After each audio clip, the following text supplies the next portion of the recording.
ಜನ ಕ್ರಿಯೇಟಿವಿಟಿನ ಎಲ್ಲೆಲ್ಲೋ ಯೂಸ್ ಮಾಡೋದು ನೋಡಿದ್ದೀನಿ, ಆದ್ರೆ ಈ ತರನು ಯೂಸ್ ಮಾಡ್ತಾರೆ ಅಂತ ಅನ್ಕೊಂಡಿರ್ಲಿಲ್ಲ. ಟೀಮ್ ಔಟಿಂಗ್ ಸ್ವಲ್ಪ ಅಡ್ವೆಂಚರಸ್ ಆಗಿರ್ಬೇಕು ಅಂತ ಹೇಳ್ಬಿಟ್ಟು ಇವ್ರು ನಮ್ಮನ್ನ ಎತ್ತಾಕೊಂಡು ಬಂದಿರೋದೇ ಈ ಕಾಡು ಮಧ್ಯ. ಅದ್ರಲ್ಲಿ ನಾವು ಸ್ವಲ್ಪ ಜನ ಇನ್ನೂ ಸ್ವಲ್ಪ ಅಡ್ವೆಂಚರಸ್ ಆಗಿರ್ಲಿ ಅಂತ ಹೇಳಿ ನಾವು ಟ್ರೀ ಕ್ಲೈಂಬಿಂಗ್ ಮಾಡೋಣ ಅಂತ ಸೆಲೆಕ್ಟ್ ಮಾಡ್ಕೊಂಡ್ವಿ. ಒನ್ಸ್ ಅದ್ರ ಮೇಲೆ ನಿಂತು ಹೋಗ್ತಾ ಇರೋವಾಗೆ ಗೊತ್ತಾಗಿದ್ದು ಎಷ್ಟು ಕಷ್ಟ ಅಂತ.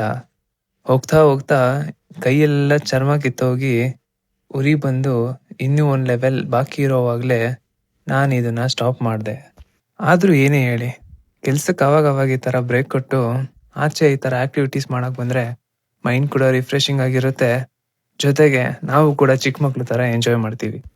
ಟೀಮ್ ಡಿನ್ನರ್ ಅಂತ ಹೇಳಿ ನೆಕ್ಸ್ಟ್ ನಮ್ಮನ್ನು ರೆಸ್ಟೋರೆಂಟ್ಗೆ ಕರ್ಕೊಂಡು ಹೋದರು.